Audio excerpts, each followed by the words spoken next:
घूम रहा हूँ, कांग्रेस अध्यक्ष के साथ घूम रहा हूँ, लोग देख रहे थे। और जब ये चुनाव शुरू हुआ था तो एक तरफा दावे किए जा रहे थे बीजेपी द्वारा भी और मेन स्ट्रीम मीडिया द्वारा भी। लेकिन अब जब 4 फेज के चुनाव हो चुके हैं तो अब हम ये यकीन से कह सकते हैं कि जो मोदी जी का जुमलों का टाइटैनिक था वो डूब रहा है। उन्होंने 10 साल, आप अगर हिमाचल की बात लेंगे तो मोदी जी जो हिमाचल को अपना घर, दूसरा घर बोलते रहे अपने भाषणों में, जब आपदा आई तो मुड़कर नहीं देखा, ऐसे बिहेव किया जैसे हिमाचल भारत का हिस्सा ना होकर कोई बेगाना प्रदेश है।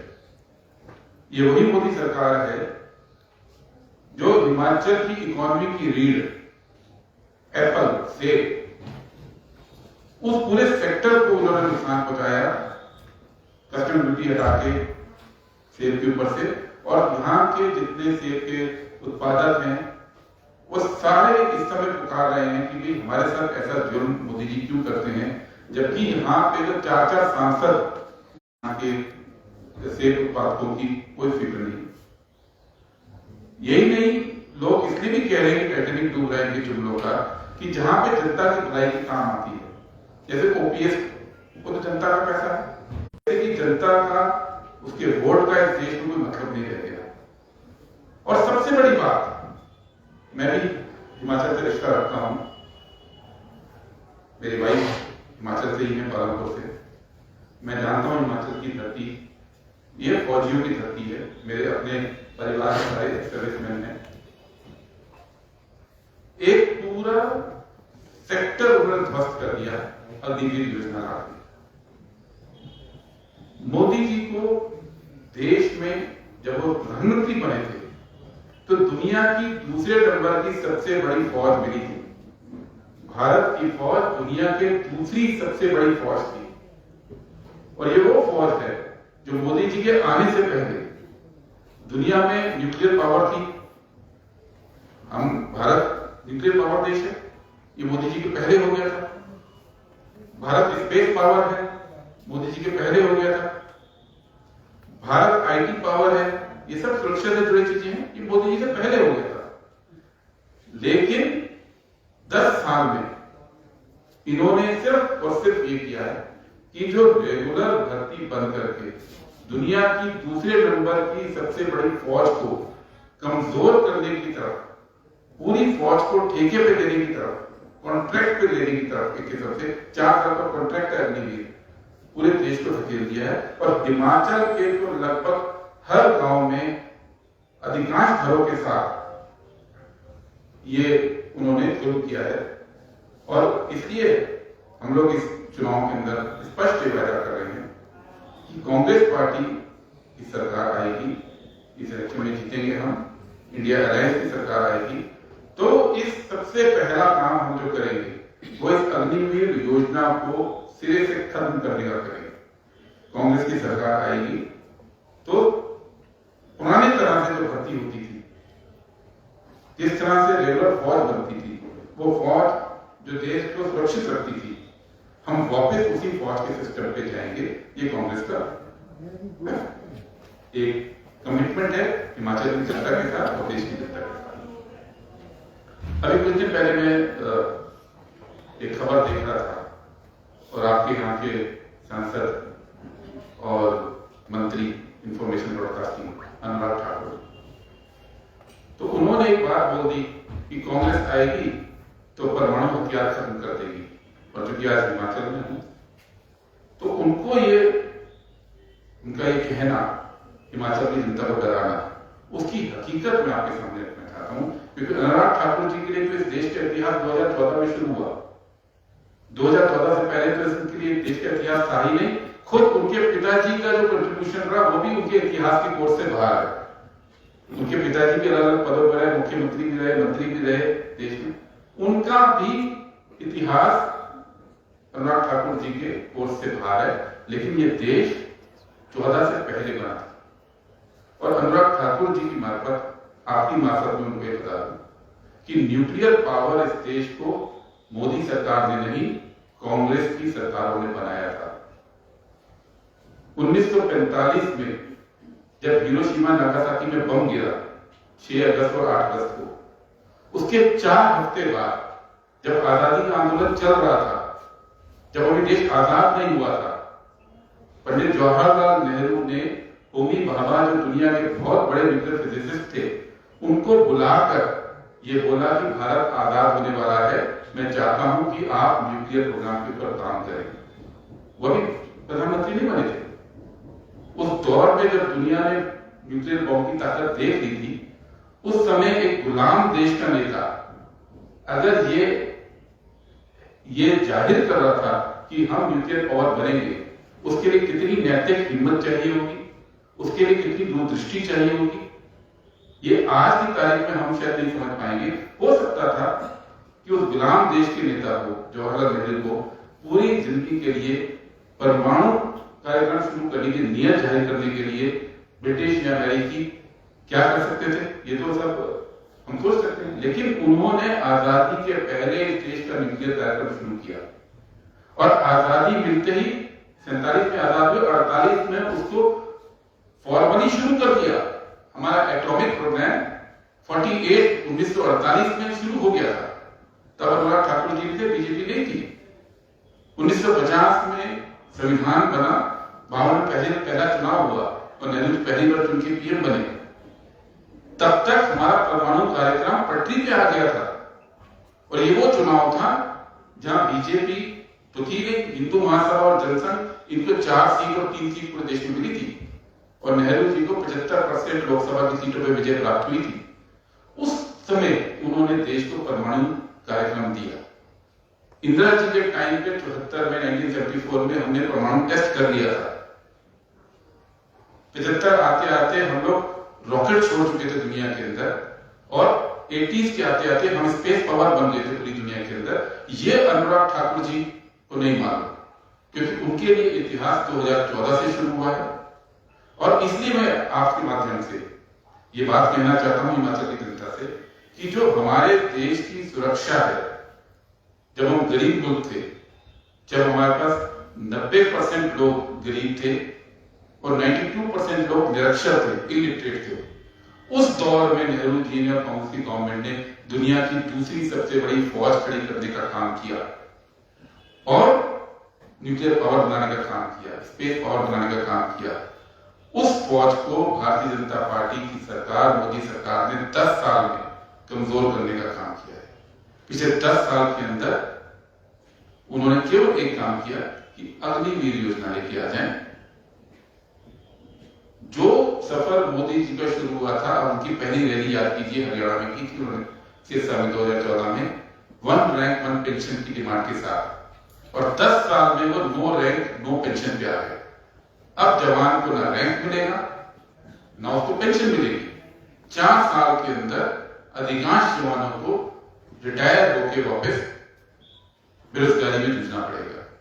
तो कांग्रेस पार्टी ये बात स्पष्ट कहना चाहती है कि जिस तरह से हमने 1947 के बाद एक मजबूत देश बनाया, एक मजबूत आर्मी बनाई, एक मजबूत इस देश के अंदर आर्म फोर्सेस का इंफ्रास्ट्रक्चर बनाया, मुझे मालूम नहीं आप मेरे कितने जानते होंगे, लेकिन जितनी मिसाइलें बनी है आप बचपन से सुनते आए होंगे, Prithvi missile, Pinaki missile, BrahMos missile, ये सब 14 के पहले बनी है। ये कोई रिसेंट डेवलपमेंट नहीं है। 10 साल में आपने कोई मिसाइल नहीं बनाई है। जितने टैंक बने हैं वो 14 के पहले बने हैं।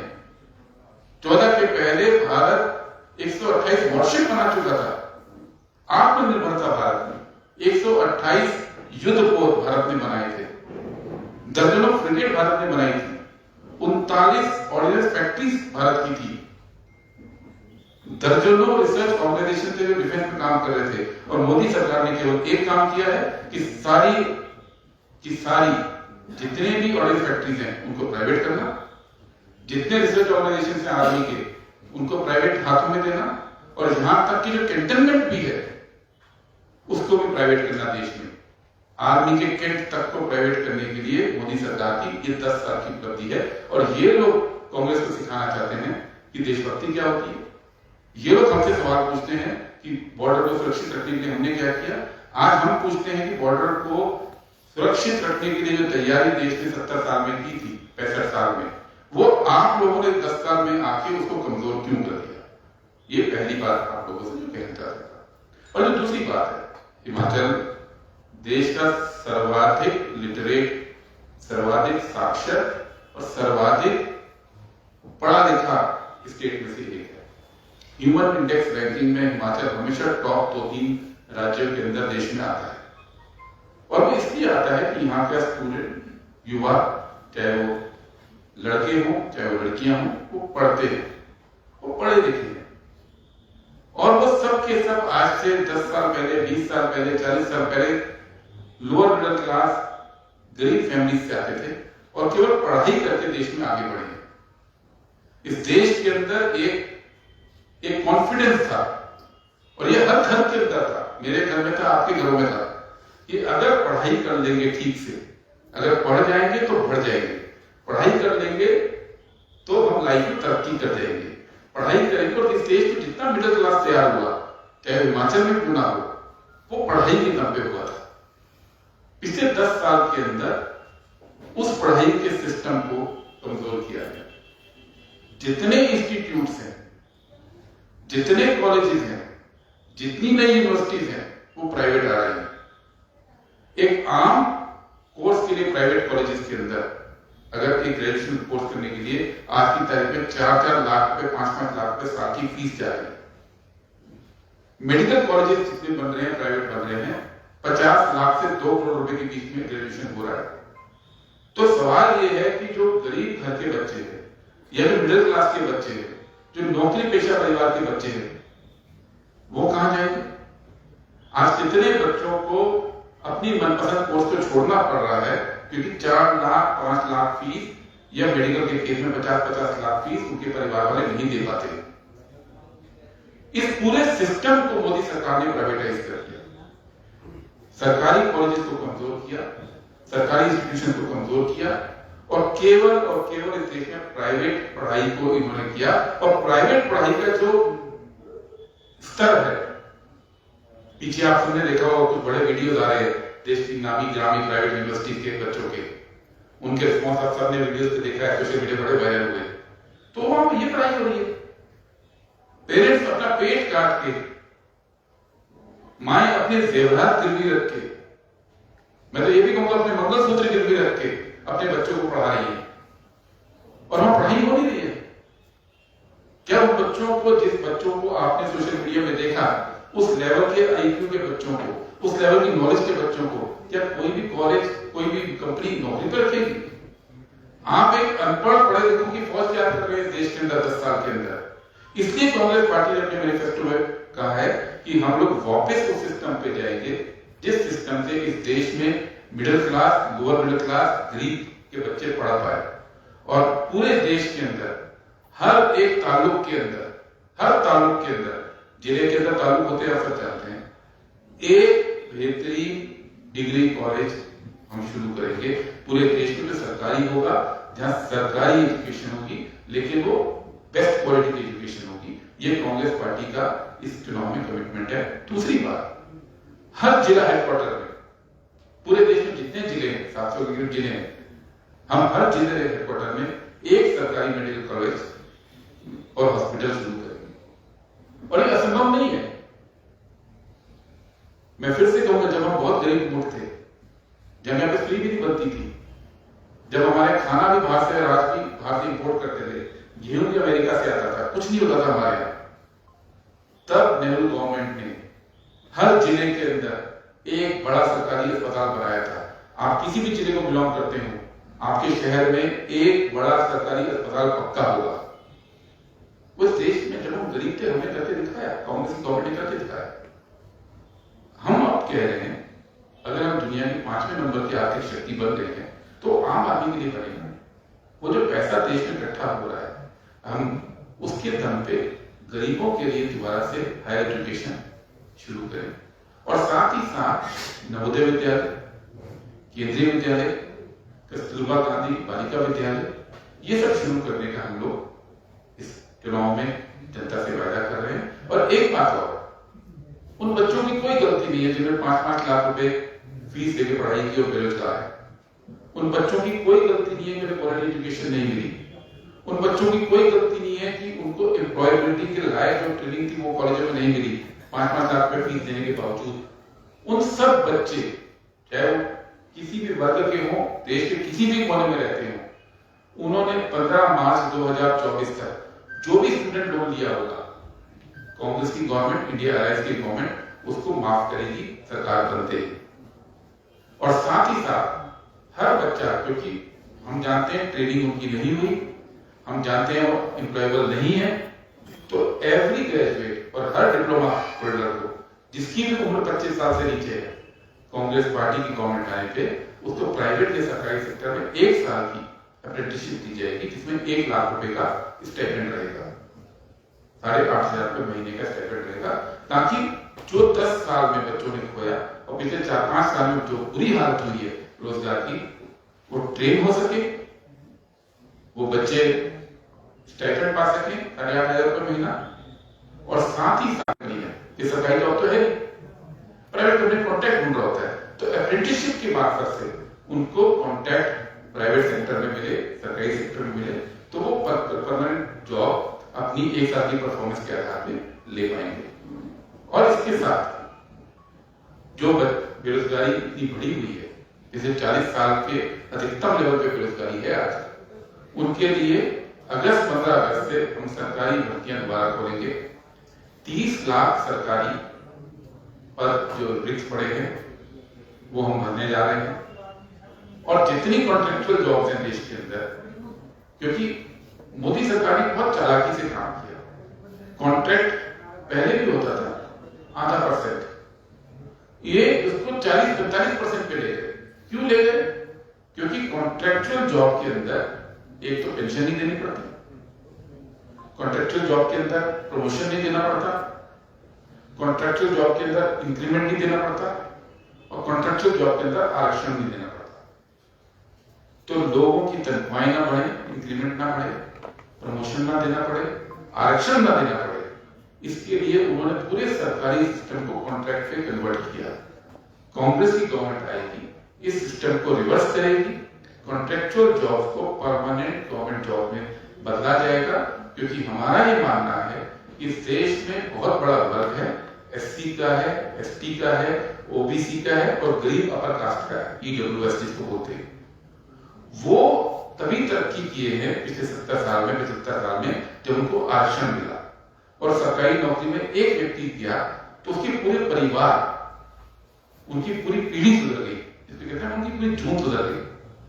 तो कांग्रेस पार्टी ने ये जो सिस्टम तैयार किया था 70 साल में, उसको हम लोग दोबारा इंप्लीमेंट करने का इस देश के साथ कमिटमेंट कर रहे हैं।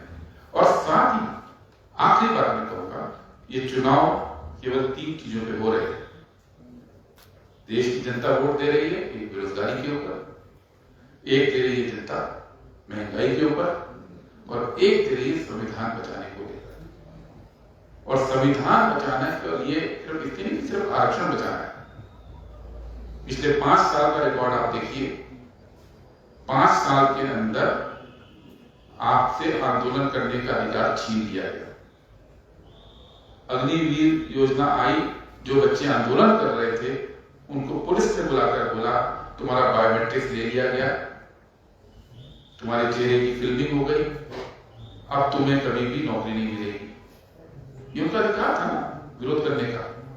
जो किसान विरोध कर रहे थे और उनके अगर परिवार वाले दूसरे देशों में रहते हैं, उनके बायोमेट्रिक्स दे दिए और कह दिया कि अब आप इमिग्रेशन क्लियर करके भारत में नहीं आ सकते या भारत से बाहर नहीं जा सकते, अघोषित बैन ट्रेवल पे लगा दिया, तो आपसे प्रोटेस्ट का अधिकार छीन लिया।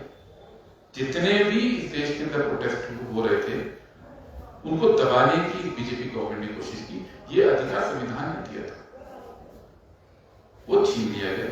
आपसे बोलने की आजादी छीन ली गई। हालत ये हो गई कि मीडिया में तो कोई बोल नहीं पा रहा था, अपने ऑफिस के व्हाट्सएप ग्रुप में बोलना गुनाह हो गया था क्योंकि ट्रोलिंग होती है। अपने दोस्तों के सर्कल में भी अपनी दिल की बात करना मुश्किल हो गया था कि लोग एग्रेसिवली दबाते हैं। परिवारों के अंदर भी झगड़े होने लगे क्योंकि आपकी बोलने की आजादी को हर लेवल पे दबाया गया। ये बोलने की आजादी के बगैर लोकतंत्र नहीं रहेगा, विरोध के अधिकार के बगैर लोकतंत्र नहीं रहेगा। और इसको बचाने के लिए संविधान को बचाना जरूरी है। और आरएसएस, बीजेपी इसमें यकीन नहीं करते। आजादी बोलने की और विरोध की कांग्रेस पार्टी ने अपने 1931 में 1931 के कराची रेजोल्यूशन में रखा था और बोला था कि भारत में सब बराबर होंगे, एक, सबको बोलने की आजादी होगी, दो, सबके पास विरोध का अधिकार होगा, तीन, सबके पास वोट होगा, चार। 31 में रखा था जवाहरलाल नेहरू ने और महात्मा गांधी ने, और 50 में जब संविधान बना तो इन सबको अधिकार के रूप में आपको दे दिया गया। लेकिन उस दौरान में आरएसएस बन चुकी थी, 1925 में आरएसएस बनी थी।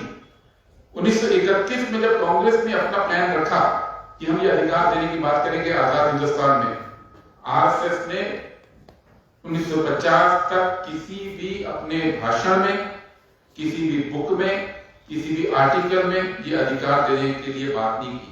आरएसएस इन अधिकारों के खिलाफ थी। वो बराबरी का मुल्क नहीं चाहते थे, आज भी नहीं चाहते।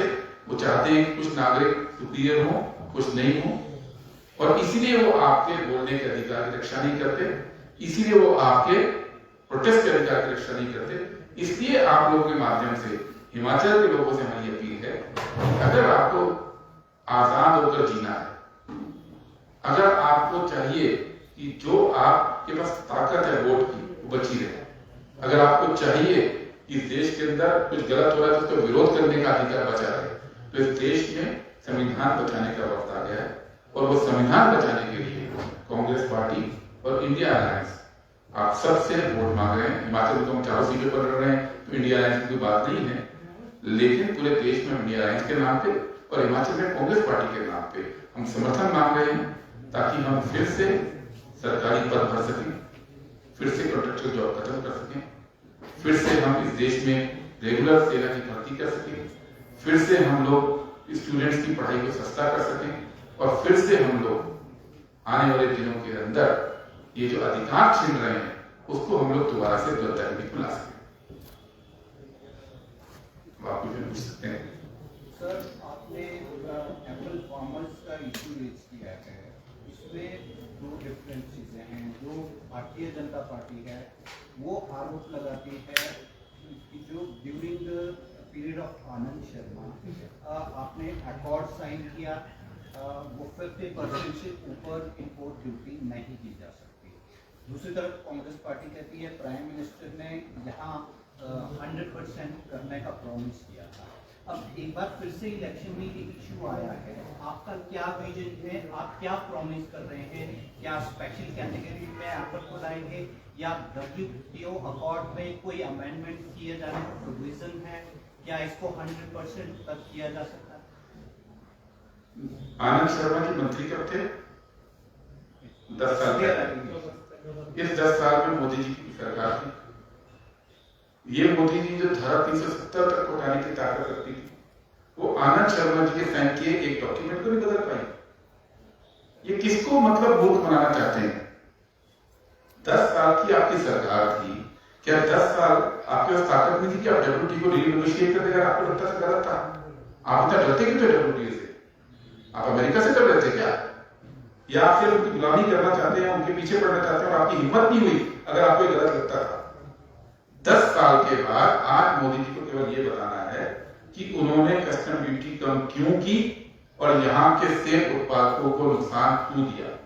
10 साल के बाद उनको सिर्फ ये बताना है कि जब किसान आंदोलन चल रहा था और उन्होंने कहा था कि मैं वायदा कर रहा हूं कि MSP का लीगल राइट दिया जाएगा, वो वायदा कहां खो गया? 10 साल के बाद आज उनको ये बताना है कि किसान की आय दुगनी करने के लिए जो कमेटी बनी थी स्वामीनाथन, उसके जो बाकी बचे हुए फैसले थे, 90% रिकमेंडेशन तो हमारी सरकार ने मान ली थी जब हम यूपीए में थे। आज 10 साल के बाद 10% केवल आपको मानना था, आप नहीं मान पाए। तो मोदी सरकार की प्रॉब्लम है, जहां उनको लगता है कि सीना फुला के बात करनी है तब तो अपने को सुपर स्ट्रॉन्ग सुपरमैन की सरकार बताते हैं, लेकिन जहां उनकी नीयत पे बात आती है तो चाहे वो WTO के एग्रीमेंट को चेंज करना हो, धूम धमाके मार दे और 370 में भी आज कश्मीर में हिम्मत नहीं हुई है अपने कैंडिडेट उतारने की। भारतीय जनता पार्टी 19 में चुनाव लड़ी, 14 में लड़ी कश्मीर में, 9 में लड़ी, 4 में लड़ी, लेकिन 2024 में वो कश्मीर में अपने कैंडिडेट नहीं उतार पाए। पूरे दुनिया को बताते रहे हमारी कितनी सफल नीति है 370 को लेकर, लेकिन आज वहां से डर कर भाग खड़े हुए। क्या कांग्रेस इसको स्पेशल कैटेगरी में लाएगी? देखिए, कांग्रेस ने किसानों को लेके 3-4 बड़े मुख्य वायदे किए। नंबर 1 कि एमएसपी हम लीगल राइट देंगे। नंबर 2, जो बाकी चीजों की एमएसपी के इश्यूज हैं उसके लिए परमानेंट कमीशन बनाने की बात की है। परमानेंट कमीशन 2 चीजों की है, एक लगातार सीएसईबी के अंदर जो चीजें आ रही हैं उसकी रिकमेंडेशन को कंपलसरी करना, तीसरा जो किसानों पे कर्जा बार बार होता है और बार बार उस कर्जे के लिए पॉलिटिकल कॉल करनी पड़ती है, उसकी बजाय परमानेंट एक सिस्टम बना दें कि अगर कर्जा हो रहा है, और कर्जा किसी वजह से होता है, कर्जा बजट की वजह से होता है, कर्जा इंटरनेशनल रेट्स की वजह से होता है, कर्जा जो इंटरनेशनल डिमांड सप्लाई का बैलेंस है उसकी वजह से होता है, कर्जा कई वजह से होता है, उसको एक स्टैट्यूटरी बॉडी बना के वो हर साल इस पे रिव्यू करे और हर साल ये फैसला ले सके कि कर्जे में छूट देनी है, माफ करना है, इंटरेस्ट कम करना है। ये हमारे स्ट्रक्चरल चेंजेस है। तो एक सेब का सवाल नहीं है, आप झारखंड में जाओगे तो वहां पे फॉरेस्ट प्रोड्यूस का सवाल है, आप बंगाल में जाए तो वहां लिनन का सवाल है, जो जूट लिनन का सवाल रहा है, तो केरला में रबर का सवाल रहा है। तो एक सवाल हम केवल सेब की बात नहीं कर रहे हैं, स्टैट्यूटरी राइट्स देकर इस पे काम करना है। और बाकी मेरे को लोकल यहाँ पे पूछना पड़ेगा कि जो स्टेट गवर्नमेंट के ये अधिकार क्षेत्र से बाहर की बात है, लेकिन कांग्रेस पार्टी का बिल्कुल क्लियर कट है कि हम किसान के फेवर में खड़े हैं और अपने लोकल किसान को प्रोटेक्ट करने के लिए खड़े हैं। और मैं एक आखिरी बात इसमें ये जोड़ूं, फिर से मैं बोलूंगा, 1965 तक हम गेहूं भी आयात करते थे और आज से 30 साल पहले, मोदी जी से बहुत पहले, हम दुनिया में गेहूं के सबसे बड़े उत्पादक हैं, हम चावल के सबसे बड़े उत्पादक हैं, हम गन्ना के उत्पादक हैं, हम दूध के उत्पादक हैं, हम फिशेस के हैं, हम स्पाइसेस के हैं, हम फ्रूट्स के हैं, हम जूट के हैं, हम कॉटन के हैं। आप कोई भी चीज दे लीजिए, भारत पहले या दूसरे नंबर पे बड़ा उत्पादक है। वो हमारी पॉलिसीज की वजह से हुआ है। इसलिए किसान की रक्षा और सेब की खास कर जो आपका सवाल है, उसकी रक्षा हमारा फर्स्ट प्रायोरिटी है। केसीआर कह रहे हैं, जो अलायंस पे जब उनसे सवाल पूछा गया कि क्या आप ज्वाइन करेंगे, वो कह रहे हैं कि there is nothing like bloc या अलायंस, बेसिकली रीजनल पार्टीज महत्वपूर्ण रोल लेंगे। एट द सेम टाइम उन्होंने ये भी कहा है, जो प्राइम मिनिस्टर नरेंद्र मोदी है, उनकी अपनी पार्टी के रूल के हिसाब से at the age of 75 he have to step down. You take on. देखिए, बहुत साल पहले एक फिल्म आया था नवारा टैंक में, उसका टाइटल था हल्दी की गांठ के थोक व्यापारी, कि एक हल्दी की गांठ है और आप थोक व्यापारी बने।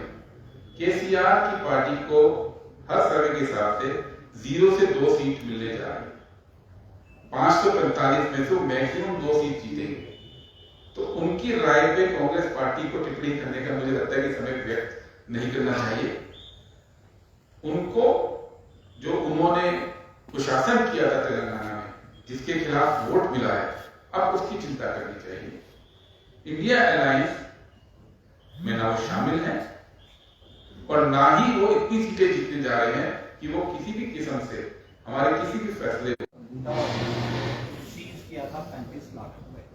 हमने 10 सालों में 22,000 करोड़ रुपए सीज किया है, जो लूट के ले गए थे उसको लाया है, जो कि अगर आप ट्रकों में डालेंगे तो 70 ट्रक में आएगा। तो हाउ डू यू रिस्पॉन्ड?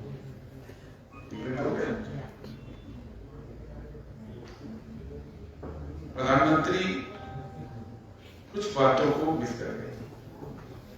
पहले तो जो ईडी के थ्रू जो रिकवरी की बात कर रहे हैं, सच ये है कि ईडी का कन्विक्शन रेट 0.2% है। 0.2% केसेस में कन्विक्शन कर पाए। बाकी जितनी रिकवरीज की हैं वो तो अभी कन्विक्शन से पहले की हैं। कोर्ट में बाद में जब इंसान बरी होता है तो रिकवरी वापस करनी पड़ती है। दूसरी बात, जो छुपा रहे 35,000 करोड़ की रिकवरी तो उन्होंने अभी की बिफोर कन्विक्शन, लेकिन 16 लाख करोड़ रुपया कर्जे माफ किए कॉर्पोरेट के। पिछले 4 साल में हर साल 1,40,000 करोड़ का कॉर्पोरेट टैक्स में छूट जो दी थी वो माफ किया, हर साल मिनिमम 1,40,000 करोड़। और तीसरा जो अपने मित्रों के लिए वो करते आए, और मैं आपको कुछ डेटा